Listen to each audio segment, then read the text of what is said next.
Nós vamos dar início aqui à nossa última aula do segundo módulo do curso de formação de obreiro da Igreja Deus é Amor. A aula de hoje é o posicionamento do cristão diante das finanças, né? O cristão e o dinheiro. Quais serão os assuntos abordados na aula de hoje? Nós falaremos sobre o que é o dinheiro, também os propósitos do cristão para utilizar o dinheiro, né? E chegar a uma conclusão, se o dinheiro ele é uma bênção ou uma maldição para o homem e a mulher de Deus, tá? Os objetivos da aula de hoje são compreender e explicar a importância em se obter prudência nos gastos, compreender e explicar a importância do orçamento familiar, compreender e explicar a importância de não ficar como fiador e descobrir aí as consequências da má utilização do dinheiro, tá? Então, vamos iniciar aqui a nossa aula. Temos um versículo para a nossa meditação, que está em 1 Timóteo, capítulo 6, versículo 10, né, que diz que porque o amor do dinheiro, o amor ao dinheiro é a raiz de toda espécie de males. E nessa cobiça, alguns se desviaram da fé e se transpassaram a si mesmo com muitas dores.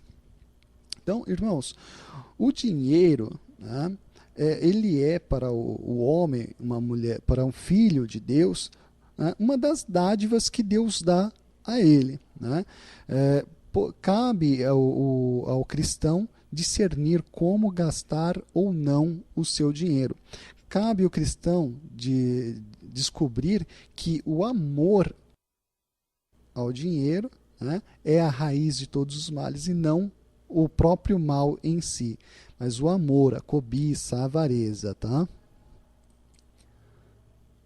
O que é o dinheiro? O dinheiro, ele é um meio de troca, tá? Ele é usado para quê? Para troca de bens. Para ocorrer essa troca, utiliza-se as cédulas, as notas, né? Ou a moeda, tá?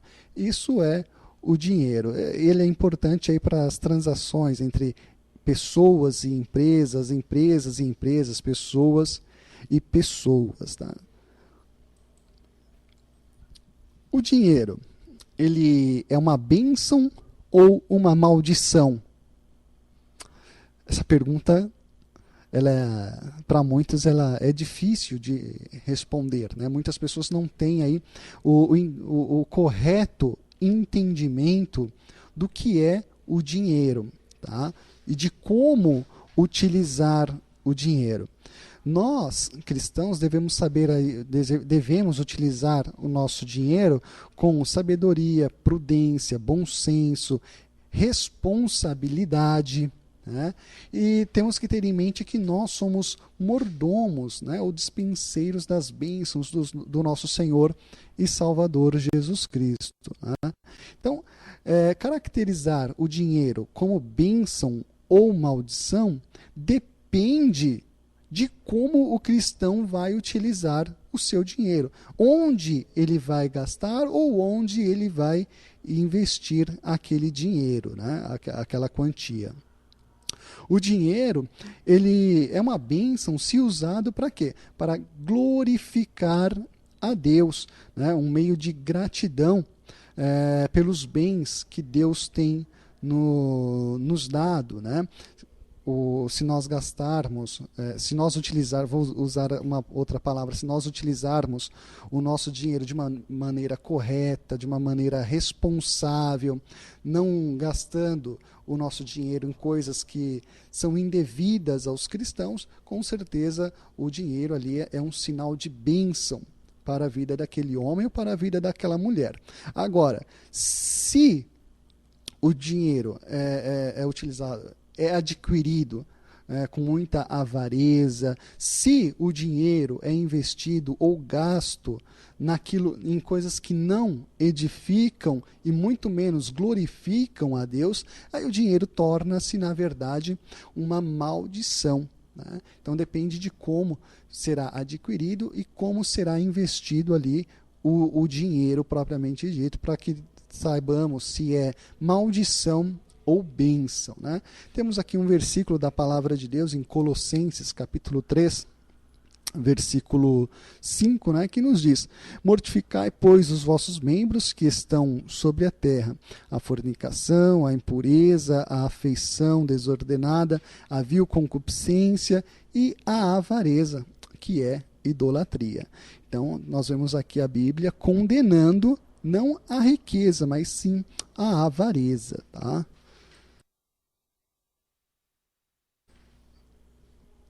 Tudo o que temos e tudo o que somos provém de Deus. Essa é uma afirmação, não é uma interrogação. Tá? Tudo o que nós temos, né, provém de Deus, é uma bênção de Deus para as nossas vidas. Por quê? Porque nós somos filhos de Deus. E como todo pai, os pais, eles presenteiam os seus filhos, né? Deus nos presenteia, também nos abençoa de maneira que nós possamos herdar ou ter alguns bens, como filhos de Deus, né? Somos filhos de Deus como? Primeiro, por criação, porque nós fomos criados por Deus, tá? Salmos 24, versículo 1, diz exatamente isso. Tá? Do Senhor é a terra, sua plenitude, e o mundo e aqueles que nele habitam. Então, tanto o mundo quanto o ser humano e todas as demais criaturas feitas por Deus pertencem a Deus. E também somos filhos de Deus por redenção, através da morte do nosso Senhor Jesus Cristo. Né? Todos aqueles que recebem a Jesus Cristo recebem o poder de serem filhos de Deus, né? por quanto creem no nome de Jesus Cristo. Tá? Então nós somos filhos de Deus tanto por criação, tá? Porque fomos criados por Deus, como também por redenção. E se somos filhos de Deus, temos o direito, né, de receber de Deus as bênçãos advindas de Deus. Tá? Deus, ele nos dá todas as coisas, tá? Tanto as bênçãos espirituais quanto as bênçãos materiais. Efésios capítulo 1, versículo 3 diz, né, bendito o Deus Pai de nosso Senhor Jesus Cristo, o qual nos abençoou com todas as bênçãos espirituais, né, nos lugares celestiais. Em Filipenses 4, 19, né, diz: o meu Deus, segundo as suas riquezas, suprirá todas as vossas necessidades. Em Tiago, capítulo 1, versículo 17, diz: toda boa dádiva e todo dom perfeito vem do alto. Então nós vemos que Deus, tudo o que nós recebemos, tudo o que nós possuímos, vem de Deus. Tá? Também as bênçãos materiais, elas provêm de Deus. Tem um versículo aqui para a nossa meditação, Mateus, né, capítulo 6, versículo 11, que o pão nosso de cada dia nos dá hoje. Né? Então, refere-se ali ao que é material, né, que também é uma bênção de Deus.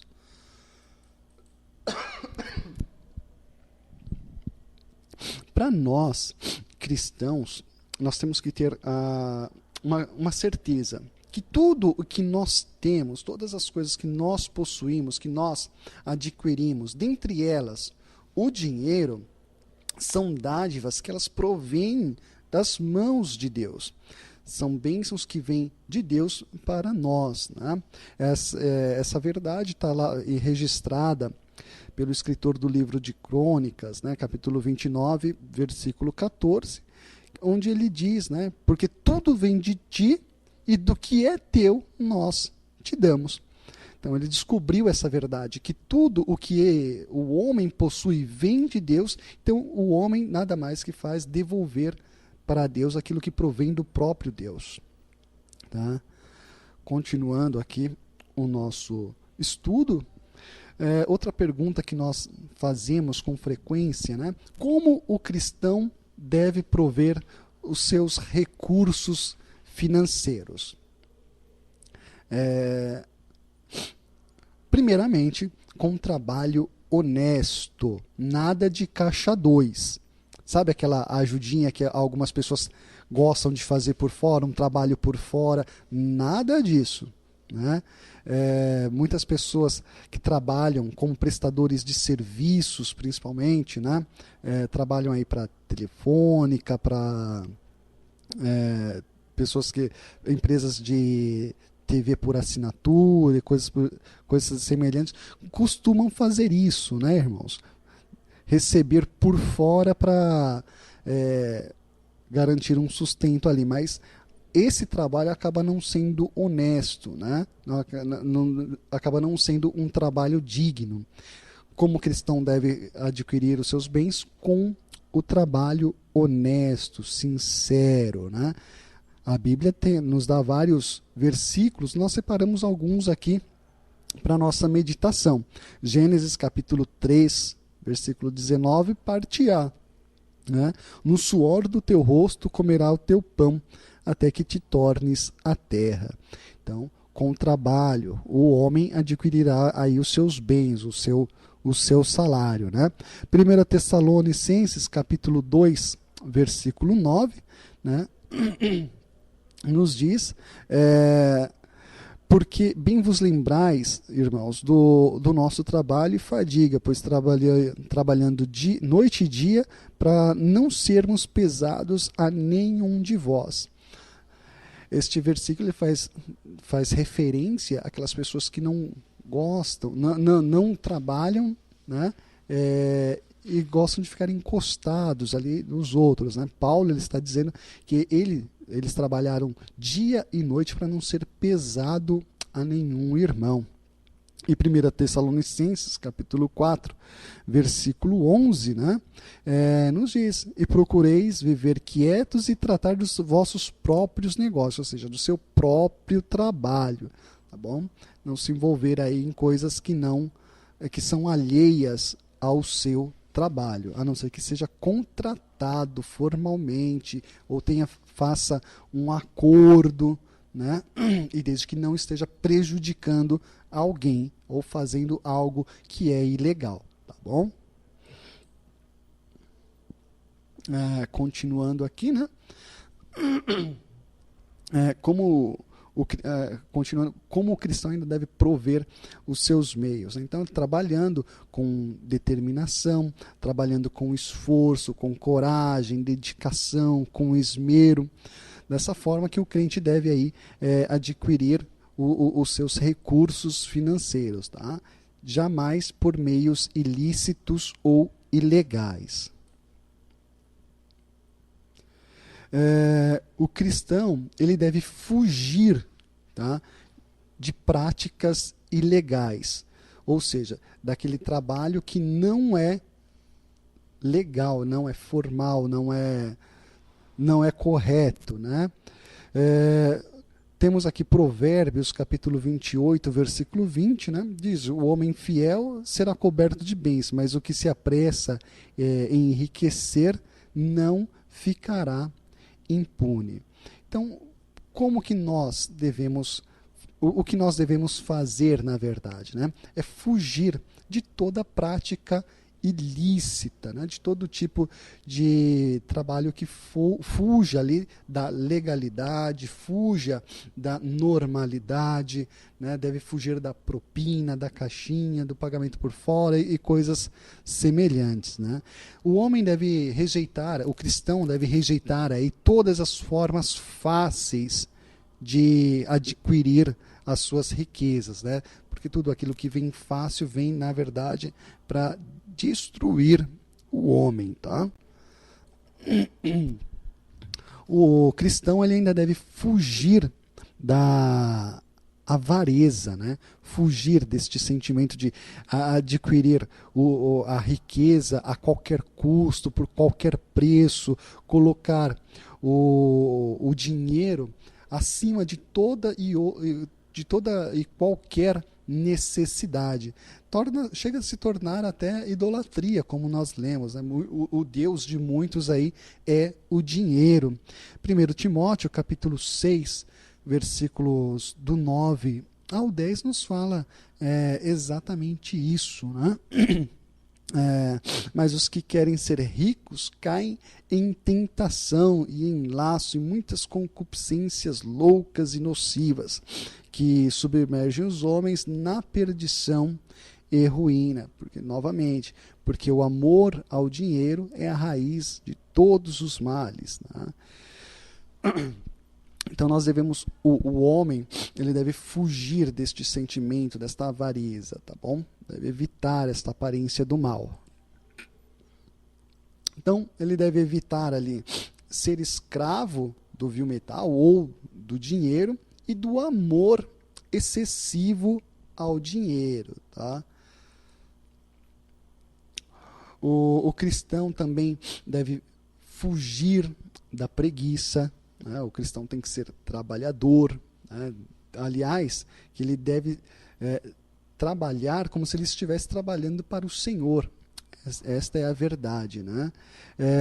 Temos aqui João capítulo 5, versículo 17, para a nossa meditação. Nós vemos que Jesus afirmou que o Pai trabalha, né? Até agora, e eu também trabalho, né? Então Jesus faz uma referência ali ao trabalho, né? O trabalho contínuo. Temos também Provérbios, capítulo 6, versículos do 9 ao 11, né? Que diz: ó preguiçoso, até quando ficarás deitado, né? Então nós vemos o escritor fazendo uma menção àquelas pessoas que não são dispostas a trabalhar e vivem aí acomodadas. Ele chama essas pessoas de preguiçosas, né? Então a Bíblia faz uma dura repreensão a essas pessoas, tá? O trabalho, ele deve ser ali uma necessidade do cristão. Para quê? Para que ele venha manter a sua família, para que ele venha manter a sua vida, para que ele não venha ser pesado à igreja, aos irmãos e aos familiares também. Então o trabalho, ele é na verdade uma necessidade para o homem, tá? Agora vem uma pergunta, né? Como o cristão deve utilizar o seu dinheiro? Em primeiro lugar, claro, na igreja do Senhor. Como? Devolvendo os dízimos ao Senhor. O dízimo para quê? Para manutenção da obra do Senhor, né? Malaquias, capítulo 3, versículo 10, está lá registrado, já é um versículo que todos nós conhecemos. Trazei todos os dízimos à casa do tesouro para que haja mantimento na minha casa, né? Também temos Mateus 23, 23, né? Jesus dizendo: ai de vós, escribas e fariseus hipócritas, que dizimais a hortelã, o endro, o cominho, desprezais o mais importante da lei, o juízo, a misericórdia e a fé. Deveis, porém, fazer estas coisas e não omitir aquelas. Então, Jesus está dizendo que tanto o juízo e a misericórdia quanto os dízimos, eles são devidos ali à casa do Senhor, tá? Então, este é o primeiro modo de gastar o nosso dinheiro. Quando assim o fizermos, né? Em recompensa, nós acabamos adquirindo bênçãos, né? Da parte do Senhor. Malaquias, capítulo 3, versículo 10 e 11, nos diz exatamente sobre isso, né? O Senhor vai repreender o devorador, o Senhor abrirá a janela do céu, derramará uma bênção tal, né, sobre as nossas vidas.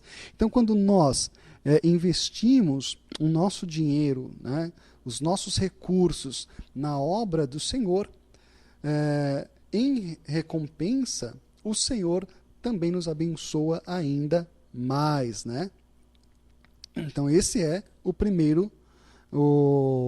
a primeira forma aí de nós investirmos o nosso dinheiro, tá? Também o nosso dinheiro deve ser investido onde? no lar, no trabalho e no físico, ou seja, com a nossa família, com os nossos familiares, nas nossas residências, suprindo as necessidades das nossas esposas, suprindo as necessidades dos nossos filhos, mantendo em dia a manutenção de nossas residências. No trabalho, que nós queremos dizer aqui, é o aperfeiçoamento contínuo do trabalhador, através de cursos de capacitação e assim por diante, e o físico, né? Que é cuidar do seu bem-estar, cuidar da sua saúde, não só sua, mas também de todos os seus familiares, tá bom?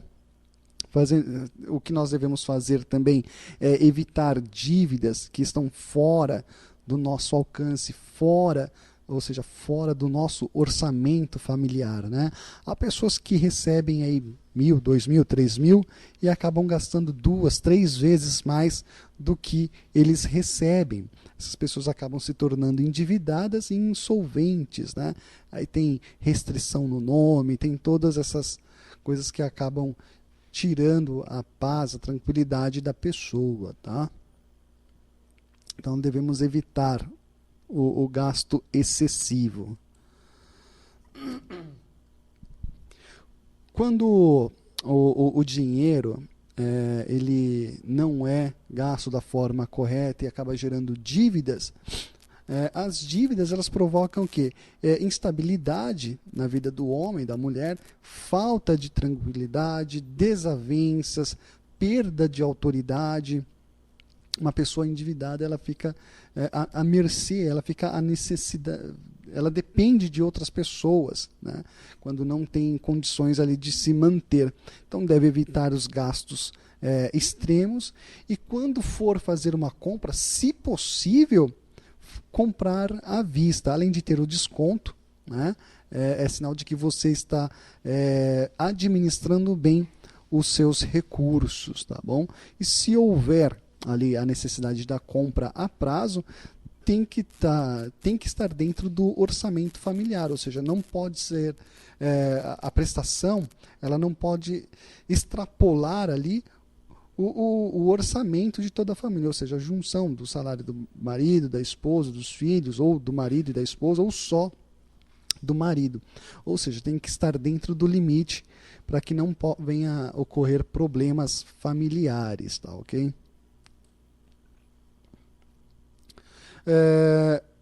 O cristão, ele também não pode, em hipótese alguma, ali ficar por fiador, né? Nós temos aqui pelo menos uns 6 versículos da palavra de Deus que proíbem, né? Que traz aí uma dura advertência para o homem que fica como fiador. Eu vou ler só o primeiro aqui, Provérbios capítulo 11, versículo 15, né? De certo sofrerá severamente aquele que ficar por fiador do estranho, mas o que evita a fiança estará seguro. Para você evitar prejuízos financeiros para você evitar prejuízos no relacionamento com os seus familiares e com os seus amigos, jamais fique por fiador, né? Para não correr o risco da pessoa não quitar aquela dívida e você acabar tomando prejuízo financeiro, né? A Bíblia faz essa dura advertência. Também o cristão ele deve fugir do agiota, né? Pegar dinheiro emprestado a juros abusivos, né? Isso é tanto a agiotagem formal quanto a informal, tá? Nós vemos aí os bancos agindo como agiotas, fornecendo empréstimos a juros exorbitantes. Tem aquelas pessoas que informalmente também emprestam dinheiro e cobram 300 vezes mais. Tudo isso o cristão tem que evitar para que ele não entre ali em prejuízo financeiro, tá? Colocando em risco o seu salário, colocando em risco a sua integridade, sua moral e também o risco familiar, tá? O cristão, ele deve também pagar os seus impostos, tá? A sonegação é algo que jamais em hipótese alguma, glorificará a Deus. Não importa se você é um microempresário, um empreendedor individual, se você é um grande empresário. Todos nós devemos pagar os nossos devidos impostos aí ao governo, porque a sonegação jamais é algo que agrada a Deus, tá?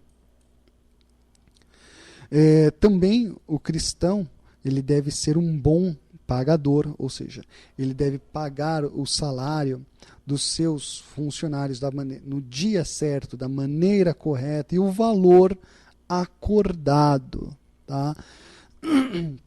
Jeremias 22:13 traz aí uma dura advertência, né? Ai daquele que edifica sua casa com injustiça.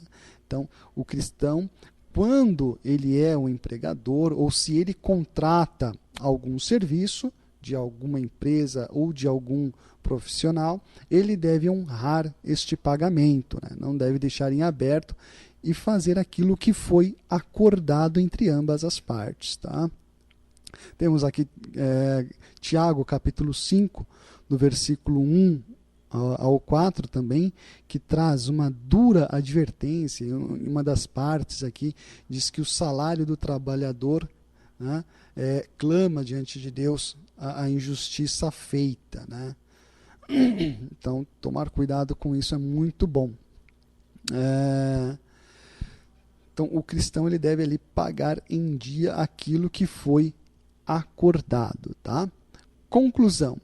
O dinheiro, ele é um bem de troca que deve ser utilizado o quê? De maneira correta, sensata, temente e responsável, tá? Como forma de gratidão a Deus por aquilo que ele adquiriu. A Bíblia em si, ela não condena a riqueza, muito pelo contrário, nós vemos homens, tá, que foram muito abençoados, né, por Deus, pessoas aí que possuíram muitas riquezas. O que a Bíblia proíbe é a usura e a avareza, tá? Então, aquele que ama o dinheiro mais do que qualquer outra coisa neste mundo, seja a sua família, seja a sua própria vida, seja o amor dele maior do que o Senhor, ele está em pecado contra Deus. Ele ama o Senhor, ele também ele reprova a usura, tá? Então, só podemos concluir que a riqueza em si, tá, ela não é condenada, tá? Desde que o homem a obtenha ali através de meios lícitos, né? Agora, todo dinheiro adquirido de forma ilícita, esse dinheiro ele não é um dinheiro aprovado por Deus, tá bom? Então, usemos aí os nossos recursos de maneira honesta, sensata, como verdadeiros mordomos do nosso Senhor, dispenseiros do nosso Senhor Jesus, e se assim nós fizermos, né, nós herdaremos ali do nosso Senhor grandes bênçãos sobre as nossas vidas, né? Então, é isso, meus irmãos. Espero que todos vocês tenham gostado da aula de hoje, tenha tirado aí as suas dúvidas. Em caso tenham algum comentário, alguma dúvida, podem mandar por e-mail cfonline@ipda.com.br e não esqueçam de marcar aí a sua presença, tá bom? Semana que vem nós disponibilizaremos a avaliação. Estudem, né, para que todos vocês possam aí acessar o conteúdo do próximo módulo. Se não fizer a avaliação ou não atingir a nota de corte, não terá acesso ao próximo módulo, tá bom, meus irmãos?